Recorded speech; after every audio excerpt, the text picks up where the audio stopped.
এই ভিডিওটা আজকে চরমোনাই হুজুরদের জন্য। আমার চরমনের দিনী ভাইরা, চরমনাই হক এটা প্রমাণের মানদণ্ড হিসেবে দেখায়, আমাদেরকে বিভিন্ন ছবি দেখায়, বলে যে হুজুর দেখেন এই লোকটা আগে দাড়ি রাখতো না, এখন দাড়ি রাখে। এই চিত্রগুলোই কি শুধু একটা দল বা গোষ্ঠীর হক্কানিয়াতের প্রমাণ হয়? এটাই কি কোরআন বলে? একটা দল বা গোষ্ঠী হক না বেহক এটা শুধু একটা নমুনাই দেখায়, দাড়িটুকু। অথচ আল্লাহ সূরা হুজুরাতের 14 নম্বর আয়াতের বর্ণনা আল্লাহ স্পষ্ট বলতেছেন, ক্বালাতিল আ'রাবু আমান্না কুল লাম তুমিনু ওয়ালাকিন কুলু আসলামনা। বেদুইনরা বলল যে আমরা তো ঈমান এনেছি। আল্লাহ বলেন কুল, হে নবী আপনি তাদেরকে বলেন লাম তুমিনু, তোমরা ঈমান আনো নাই, ওয়ালাকিন কুলু আসলামনা, বরং তোমরা এটা বলো যে আমরা ইসলাম গ্রহণ করেছি। মানে বাহ্যিক নমুনার পরিবর্তন করেছি। ওয়ালাম্মা ইয়াদখুলিল ঈমানু ফি কুলুবিকুম, আসল ঈমান ও চরিত্র তোমাদের অন্তরে এখনো জায়গা করে নিতে পারে নাই। এই আয়াত আমাদেরকে স্পষ্ট শিখায় কেউ উকিলের পোশাক পরলেই এইটা 100% প্রমাণ হয় না যে সে ইনসাফের জন্য লড়াই করে।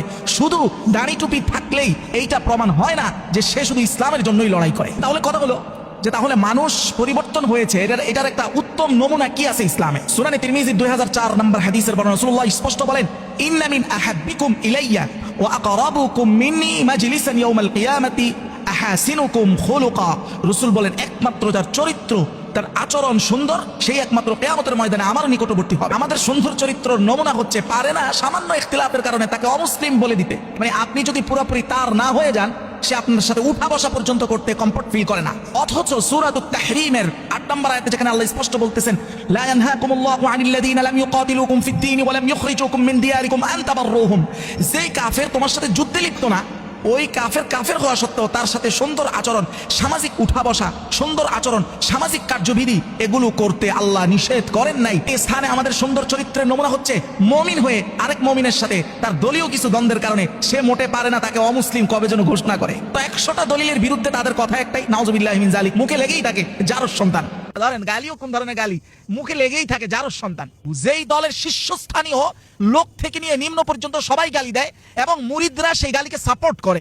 ইসলাম যদিও কোরআন বলেছে ওয়ালা তাজিরু ওয়াজিরাতুম উযরা উখরা, ওনার গালির দায়ভার আমার উপরে পড়বে না, ঠিক, ওনার দলের কর্মী অন্যদের উপরে অপরাধ বর্তাবে না ব্যক্তিগত ক্ষেত্রে, কিন্তু তানাব্বুহ লিমা ওয়ারাদা ফি তাশাব্বুহ এই কিতাবের 5 নম্বর খণ্ড 464 নং পৃষ্ঠায় উসুল বর্ণনা করা হয়েছে, হুকমুর রিদা বিল মাসিয়াতি হুকমু তিলকাল মাসিয়া। যখন নেতায় গালি দিছে আর আপনি সেটাতে খুশি হয়ে গেছেন, সাপোর্ট দিলেন, তাহলে আপনিও সেটার অন্তর্ভুক্ত। হুকমুর রিদা বিল কুফরি কুফরুন, কুফরের প্রতি সম্মতি এটাও কুফর। 2 দিন আগে আমি একটা চরমোনাই হুজুরকে নিয়ে পোস্ট করছিলাম, কে জানি ছাড়ছে, সেটা আমি স্ক্রিনশট দিয়ে তারপর আমার প্রোফাইলে ছাড়ি। যদি সে রাষ্ট্রপতি হতো তাহলে ভালোই হতো। আমি ভালোর জন্য ছাড়ছি, মানে আমি চাচ্ছিলাম যে হুজুর একজন হোক, যদি হতো। চরমোনাই হুজুর যারা, মানে যারা তার কর্মীরা আছে, যার পীরের মানে অনুসারী যারা, তারা আমার পিছনে উড্ডে পড়িয়া লাগছে। এমন লাগছে আমারে মা বাপ জন্ম তুল্যা মূল্যে একদার একটা নানাস্থানি করিয়া লাইতেছে।